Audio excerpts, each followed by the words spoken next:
नमस्कार दोस्तों, मेरे चैनल में आप लोगों का स्वागत है। मैं सत्यनारायण आपका मेरे चैनल में स्वागत करता हूं। यदि आप मेरे चैनल पर पहली बार आए हैं तो कृपया करके लाइक और सब्सक्राइब का बटन ज़रूर प्रेस करें, क्योंकि आप लोग नहीं जानते कि आप लोगों के एक सब्सक्राइब से मेरे को कितनी सहानुभूति मिलती है, कि मैं आप लोगों के लिए कितनी सेवा कर रहा हूँ, आप लोगों की मतलब कितना कनेक्ट हो रहा हूँ आप लोगों से।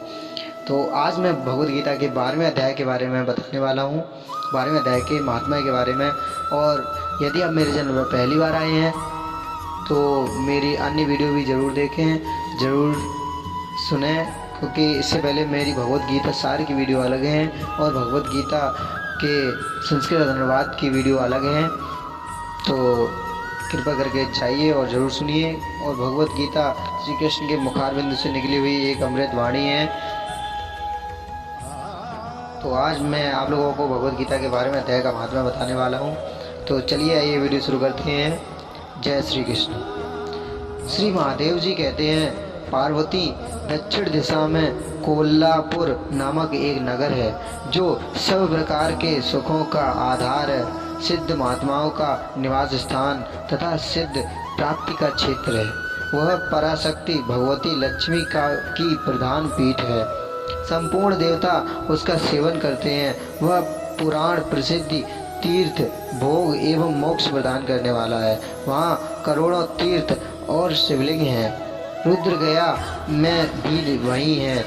वह विशाल नगर लोगों में बहुत विख्यात है। एक दिन कोई युवक पुरुष उस नगर में आया। वह कहीं का राजकुमार था। उसके शरीर का रंग गोरा, नेत्र सुंदर, ग्रीवा शंख के समान, कंधे मोटे, छाती चौड़ी और भुजाएं बड़ी बड़ी थीं। नगर में प्रवेश करके सब और महलों की शोभा निहारता हुआ वह देवेश्वरी महालक्ष्मी के दर्शनार्थ उत्कंठित हो मणिकंठ तीर्थ में गया और वहां स्नान करके उसने पितरों का तर्पण किया। फिर महामाया महालक्ष्मी को प्रणाम करके भक्तिपूर्वक स्तवन करना आरंभ किया। राजकुमार बोला, जिनके हृदय में असीम दया भरी हुई है, जो समस्त कामनाओं को देती तथा अपने कटाक्ष मात्र से सारे जगत की रचना पालन और संहार करती है, उस जगन माता महालक्ष्मी की जय हो। जिस शक्ति के सहारे उसी के आदेश के अनुसार परमेष्टि ब्रह्मा सृष्टि रचते हैं, भगवान अच्युत जगत का पालन करते हैं तथा भगवान रुद्र अखिल विश्व का संहार करते हैं, उस दृष्टि पालन और संहार की शक्ति से संपन्न भगवती पराशक्ति का मैं भजन करना चाहता हूँ। कमले योगीजन तुम्हारे चरण कमलों का चिंतन करते हैं। कमलालय, तुम अपनी स्वाभाविक सत्ता से ही हमारे समस्त इंद्रियों गोचर विषयों को जानती हो। तुम्ही कल्पनाओं के समूह को तथा उसका संकल्प करने वाले मन को उत्पन्न करती हो। इच्छा शक्ति, ज्ञान शक्ति और क्रिया शक्ति, ये सब तुम्हारे ही रूप हैं। तुम परास्रवंत परम ज्ञान रूपिणी हो। तुम्हारा स्वरूप निष्काम, निर्मल, नित्य, निराकार, निरंजन, अंतरहित, आतंक शून्य, आलम्बहीन तथा निरामय है। देवी, तुम्हारी महिमा का वर्णन करने में कौन समर्थ हो सकता है, जो षट चक्रों का भेदन करके अंतःकरण के 12 स्थानों में विहार करती है। अनाहत, ध्वनि, बिंदु, नाद और कला, ये जिसके स्वरूप हैं, उस माता माँ लक्ष्मी को मैं प्रणाम करता हूँ। माता, तुम अपने मुख रूपी पूर्ण चंद्रमा से प्रकट होने वाली अमृत राशि को बहाया करती हो। तुम्ही परा पश्यंती मध्यमा और वैखरी नामक वाणी हो। मैं तुम्हें नमस्कार करता हूँ। देवी, तुम जगत की रक्षा के लिए अनेक रूप धारण किया करती हो। अंबिके, तुम्ही ब्रह्मी, वैष्णवी तथा माहेश्वरी शक्ति हो। वाराही, महालक्ष्मी, नरसिंही, ऐन्द्री, कौमार, चंडिका जगत को पवित्र करने वाली लक्ष्मी, जगन्माता, सावित्री, चंद्रकला तथा रोहिणी भी तुम ही हो। परमेश्वरी, तुम भक्तों का मनोरथ पूर्ण करने के लिए कल्पता के समान हो, मुझ पर प्रसन्न हो जाओ। उसके इस प्रकार स्तुति करने पर भगवती महालक्ष्मी अपना साक्षात स्वरूप धारण करके बोली, राजकुमार, मैं तुमसे प्रसन्न हूँ, तुम कोई उत्तम वर मांगो। राजपुत्र बोला, माँ, मेरे पिता राज बृहद्रथ अश्वमेघ नामक महान यज्ञ का अनुष्ठान कर रहे थे। वे देव योग से रोगग्रस्त होकर स्वर्गगामी हो गए। इसी बीच मैं यूप में बंधे हुए मेरे यज्ञ संबंधी घोड़े को और जो समूची पृथ्वी की परिक्रमा करके लौटा था, किसी ने रात्रि में बंधन काटकर कहीं अन्यत्र पहुंचा दिया है।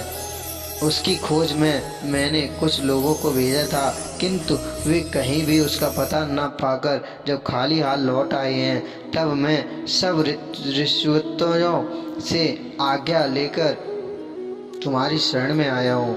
देवी, यदि तुम मुझ पर प्रसन्न हो तो मेरे यज्ञ का घोड़ा मुझे मिल जाए, जिससे यज्ञ पूर्ण हो सके, तभी मैं अपनी पिताजी का ऋण उतार सकूंगा। शरणागतों मैं पर दया करने वाली जगतजननी लक्ष्मी, जिससे मेरा यज्ञ पूर्ण हो, वह उपाय करो। भगवती लक्ष्मी जी ने कहा, राजकुमार, मेरे जीवन मंदिर के दरवाजे पर एक ब्राह्मण रहते हैं, जो लोगों में सिद्धि समाधि के नाम से विख्यात हैं। वे मेरी आज्ञा से तुम्हारा सब काम पूरा कर देंगे। महालक्ष्मी के इस प्रकार कहने पर राजकुमार उस स्थान पर आए जहाँ सिद्ध समाधि रहते थे। उनके चरणों में प्रणाम करके राजकुमार चुपचाप हाथ जोड़कर खड़े हो गए। तब ब्राह्मण ने कहा, तुम्हें माता जी ने यहाँ भेजा है।